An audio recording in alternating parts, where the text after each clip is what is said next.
Hi, Andrey. Hi, everyone. Great, great. Thank you. So, if you don't mind, we're just going to jump straight into the questions because we do have a lot to go through, starting with the questions relating to the NFT avatar collection that was recently released. So, the first question from the member of the community is this.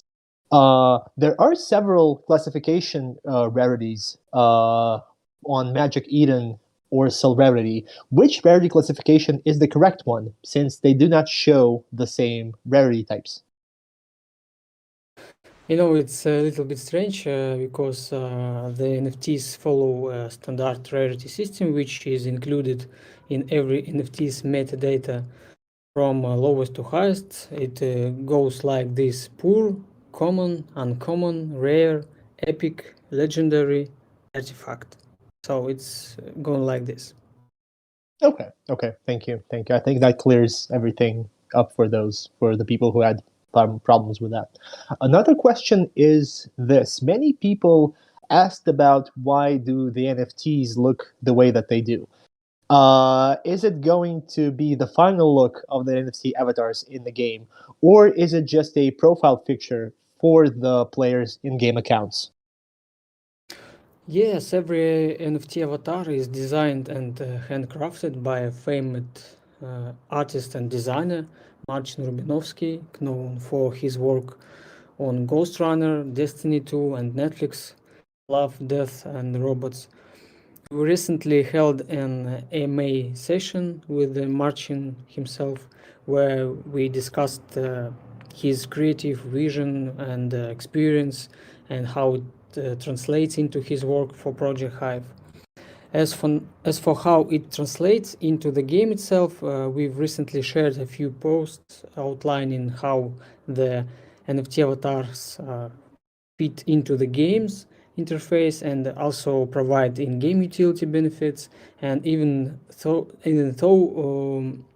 the NFT avatars are profile pictures for the player's account, they give a unique visible aura effect to the character model, as well as increase some of in-game stats, providing a direct benefits to the player's gameplay experience. Great, great, thank you. Another question is: do you have plans to migrate the NFT collection to OpenSea as a Solana NFT collection? Our NFT collections will over time be available on every major marketplace, and I specifically mentioned multiple collections, as the PFP collection we just released is the first in line for other new NFT types, which will be used in game and will be desired items. I'd like to take this time to remind you that we are of a limited quantity. We only released 3,737 units and will not release more. It's Right, important. right. So there are only a limited amount of NFTs released. Very well. Another question the community had is this: are there any plans to maybe look at the titles and maybe change them a bit? Titles of the rarity ratings, as potentially the poor title can have a detrimental impact upon perceived value and drive the importance of the NFT avatar down. To be honest, that was not one of our concerns during the time of development. Furthermore, the rarity names are already written in the NFT attribute metadata. I'd propose to look at this situation from a different perspective. For example, consider the profitability of the upcoming staking, not up, yes, of upcoming staking, yes. If you see the table of the profitability based on the on market cap, the poor NFTs are actually some more profitable. I don't want to give any unsolicited advice, but you can use the fact that the market undervalues these NFTs to your advantage, which can happen for a multitude of reasons, including the naming convention of the rarity levels. Great, great. Thank you. Thanks a lot. I think that concludes the questions that we had for the NFT avatar collection, but there also are some questions relating to the non-custodial staking. And the first one is this. Do users need to hold the NFTs in their wallet to receive rewards? And if so, where can they check how much will they earn? For the non-custodial NFT staking, which will be launching tomorrow, the following mechanic applies. The users simply have to hold the NFT on their private wallet. Every user will be able to visit a website page and check how many IGT he gets. Great, great. And if the users sell the NFT in the middle of the staking pool, can they still claim the rewards at the end? In the non-custodial pool, you will be able to receive rewards during the whole period of your owning the NFT. And yes, you will get the opportunity to claim the rewards even if you're not holding the NFT during the entire staking period. Oh, that's great. That's great information for the holders of those NFTs. Another question people had is this. So the price pool for the staking NFTs is $200,000 for 3,737 participants. And the period is around 8 months. Now, does that mean that every user will only get $53 for staking the NFT for the period of 8 months? Not quite. I'll describe it in more detail. Every one of 3,737 NFTs has an opportunity to get a cut of the non-custodial staking pool of 20 million IGT, so in-game tokens. Which amount of IGT exactly will be daily received by holder of NFT collection of a certain rarity was outlined in the chart what we shared recently.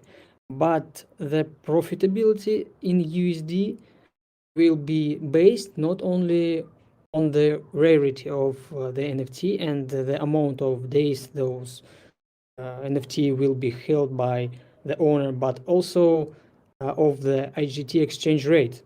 We've recently posted a comparison between project capitalization and token exchange rate increase to give you a better understanding of things to come. I propose you take a look at that chart and judge the profitability prognosis for yourself.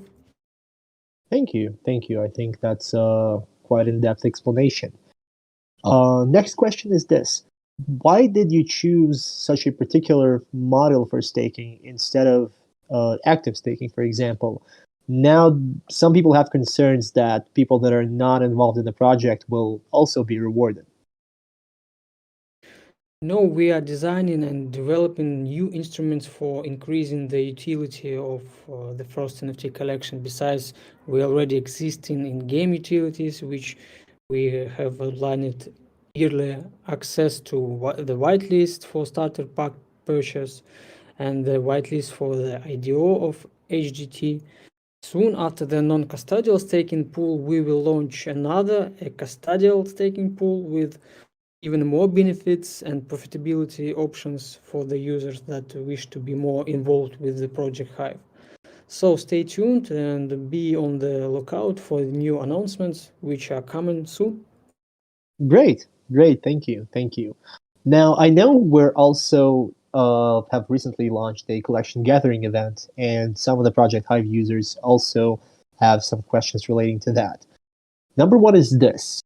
If the user holds NFTs worth multiple collections during the event, but they only can see their wallet once in the Google Sheets of the participants of the collection event, could you explain if they are qualified for all of those collections or just one? So as for the collections qualifications, if you acquired several collections at first, the highest rarity collection is recognized by the system, and then the collections before that. I'd like to stress a few key points. If the system already counted particular NFTs into a collection, those NFTs won't be counted into another collection. The snapshot of the collections was already taken and at the specific point in time. So only the users who owned the collections before the snapshots will participate in the collection gathering event. So if you have completed the collection afterwards, unfortunately you won't participate in the event. However, we may hold other events similar to this one, so stay tuned for more news. Furthermore, soon we will be holding an event in which the prize will be NFT immersion capsule, a cosmetic in-game item, so be on the lookout for the details on that. Great, great. Thank you. Now, are there any plans to give regular updates on how many users are still eligible for the collection gathering event? Very soon the event will be finished, but we will provide regular updates on the amount of users who are eligible for participation in the collection gathering event. Great, thank you. So next question is this. If the stats remain similar, the same for the collection event, for example, the fighter or the rising star pool, would the prize money, which is $5,000, get distributed amongst the 16 users instead of the capped 40? That's correct. In that case, the prize pool will be split between the collection holders. In the case you've provided, the price is going to amount to $312.5 for every participant. Right. And is there any information on how will the team determine the winners of the collection gathering event? Of course, the winners will be selected at random among the participants and will be listed in one of the upcoming updates. Amazing, amazing. Thank you. I think that's all the questions we had regarding the collection gathering event, but there are also other more general questions. For example, this one. Is there any information on when will the decentralized autonomous organization creation be available for the NFT holders? After the TGE of the government token, we plan to implement varying DAO initiative. Stay tuned for more news on that front. That's great. That's great. And how and when will the IDO take place? Which token is going to be for sale, and which token will be earned from staking? The only IDO we plan to hold is for the government's token, which is called HGT. You already know it. For now, the plan is for the IDO to take place at the end of May. However, the exact date is affected by many factors, including the market state and stability. Users will earn the IGT from staking. Okay, okay, that's great. That's great. Thank you. Now this is a very open-ended question, but some people wanted to know what are the team's plans to further market Project Hive in order to attract more investors as well as general attention. Our number one priority is to ensure the high level of quality Project Hive provides, both in every aspect. Whatever its gameplay or asset quality, we believe that a high level of quality is the foundation of the project's success, which will directly impact the organic interest in the title. I'd like to point out again that we are developing a project that is made by gamers for gamers, as well as by crypto enthusiasts for crypto enthusiasts. So we have only recently launched the first NFT collection for Project Hive, and since then implemented several utilities improvements, which some of our audience may not be familiar with. Here the list of advantages NFT avatars will have. So what we have: limited quantity, only 3,737 NFTs are available, and it will never be more. A unique in-game visual aura for the player's character model, also in-game attribute increase, also access to the whitelists of the government's token holders, of which will have a significant impact on the game's future. Also access to both custodial and not custodial staking, which are at its core airdrops for the game's IGT tokens with sizable pools. Also access to additional promotional events for the community, which will let you know in the nearest updates. Also access to the whitelist for purchase of starter packs, which will include cyber constructs and a bundle of armor and weapons. A starter pack, in its essence, provides access to the game, and something to point out is that the other soon to be released cyber constructs, armor and weaponry will be crafted by the first wave of players. Players then can sell or rent the items to other players, so as it's the only way to play Project Hive. Basically, every player of the first wave will have an option to build his own little empire, earning passive income as they do. That's a cool concept if you think about it. And we didn't even discuss the marketing yet.